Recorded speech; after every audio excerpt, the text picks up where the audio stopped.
Timbog ang isang street-level individual na nasamsaman ng vape na naglalaman ng cannabis o marijuana oil at hininalang shabu sa isinagawang anti-criminality operation sa Taguig City. Kinilala ng Taguig City Police Substation 4 ang suspect na si alias Ron, 25 anyos, na nanakip 1:50 na madaling araw sa barangay Santa Ana, Taguig City. Na-recover mula sa suspect ang isang disposable vape cartridge na naglalaman ng marijuana oil na nagkakalaga ng 2,500 pesos at dalawang plastic sachet ng hininalang shabu na nagkakalaga ng mahigit 54,000 pesos.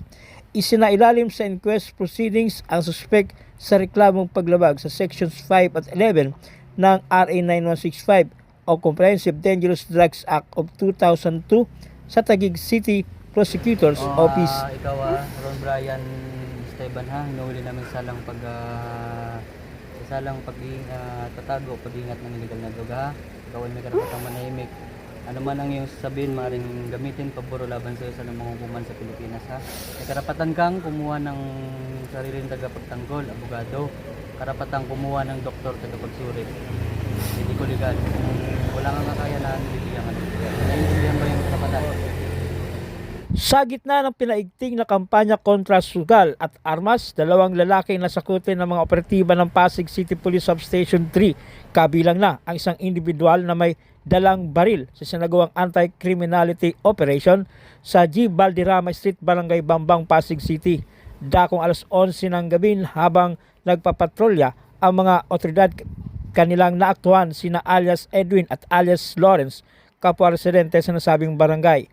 Agad na inaresto ang dalawa at na-recover ang isang plastic sachet ng hininalang shabu, isang unit ng baril na kargado ng isang bala at 3 pirasong 1 peso coin na ginamit sa sugal.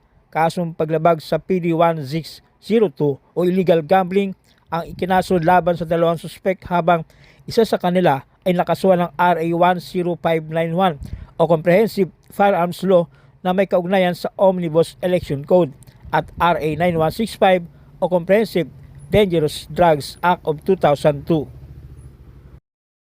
Timbog ang isang lalaki sa kalagitnaan ng sugal na Cruz sa pinaigting na anti-criminality operation ng Pasig City Police Substation 5 sa Eusebio Avenue, Barangay Pinagbuhatan, Pasig. Ayon sa ulat ng Pasig City Police, nagsasagawa ng regular na pagpapatrolya ang Substation 5 nang matiklo ang suspect na si alias Everson at residente sa nasabing barangay. Sa nasabing operasyon ng mga tauhan ng Substation 5, naaktuhan ang suspek habang naglalaro ng sugal na Cruz, kung saan nang lapitan ay nasapat pa sa posesyon nito ang isang improvised firearm, open gun, isang bala ng kalibre 38, 3 mamiso na ginamit sa pagsusugal at bet money. Nakasuhan na ang suspek na paglabag sa PD 1602 o illegal gambling, RA 10591 o Comprehensive Firearms and Ammunition Regulation Act na may kaugnayan sa Omnibus Election Code at RA 9165 o Comprehensive Dangerous Drugs Act of 2002. Arestado ang isang lalaki sa isinagawang uplan sita ng Pasig City Police. Iniulat ng Substation 1 Ortigas na hindi umano ipinakita ng rider ang kanyang lisensya at mga dokumento sa isang police inspection sa harap ng isang hotel sa Danny Flores Street, Barangay Oranbo, Pasig City. Kinapkapan ang rider at doon na umano nakuha ang 3 plastic sachet ng hininalang shabu. Kinilala ng pulisya ang suspect na si alias Mark. Dinala muna ang suspect sa ospital para sa check-up at saka ikinulong. Rehas na bakal ang kinasadlakan ng dalawang lalaki matapos maaktuhan ng pulisya na naglalaro ng iligal na sugal at makuhanan pa ng shabu sa Barangay Valenzuela, Makati City.